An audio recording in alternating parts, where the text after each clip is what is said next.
Wine షాప్కి వెళ్ళాలంటే పోను 4 కిలోమీటర్లు, రాను 4 కిలోమీటర్లు, రోజుకి 8 కిలోమీటర్లు నడవాలని విషయం నీకు తెలుసా? నాకు తెలుసు.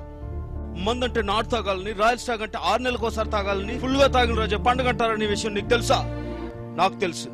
ఫుల్ గా తాగే వయసులో మందుకు డబ్బులు సరిపోక అప్పులు చేస్తున్న విషయం నీకు తెలుసా? ఆకలిస్తే బిర్యానీ పాయింట్ వైపు, దాహం వేస్తే వైన్ షాప్ వైపు చూసే మనుషులు ఇంకా ఈ సమాజంలో, నువ్వు బతుకుతున్న ఈ సమాజంలో ఉన్నారని నీకు తెలుసా? 2 బీర్లు తాగిన కిక్ ఎక్కకపోతే ఆ బాధ ఎలా ఉంటుందో నువ్వు ఎప్పుడు అనుభవించావా? నేను అనుభవించా. రాత్రి ముందు ఎక్కువైపోయి హ్యాంగ్ ఓవర్ వల్ల కొన్ని టన్నుల బరువుతో నెట్టి మీద కొట్టినట్టు నీకెప్పుడైనా అనిపించిందా? మందు దొరికి గ్లాసు వాటర్ ప్యాకెట్ దొరకకపోతే ఎంత బాధగా ఉంటుందో ఎప్పుడు నువ్వు అనుభవించావా? నువ్వు ఎప్పుడైనా అనుభవించావా? మనకి ఈ సమాజంలో తాగడానికి మన దగ్గర ఉన్న పేరు, మన దగ్గర ఉన్న అధికారం, మన శక్తి ఏది సరిపోదు. ఈ జనం మధ్య తాగలేక దూరంగా పోయి తాగాలని నీకు ఎప్పుడైనా అనిపించిందా?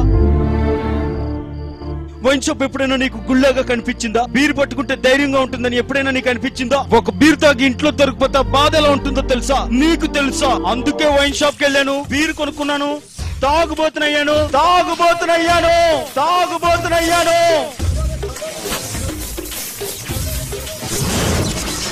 ఇక్కడ మందు గురించి మాట్లాడే హక్కు నాకు మాత్రమే ఉంది.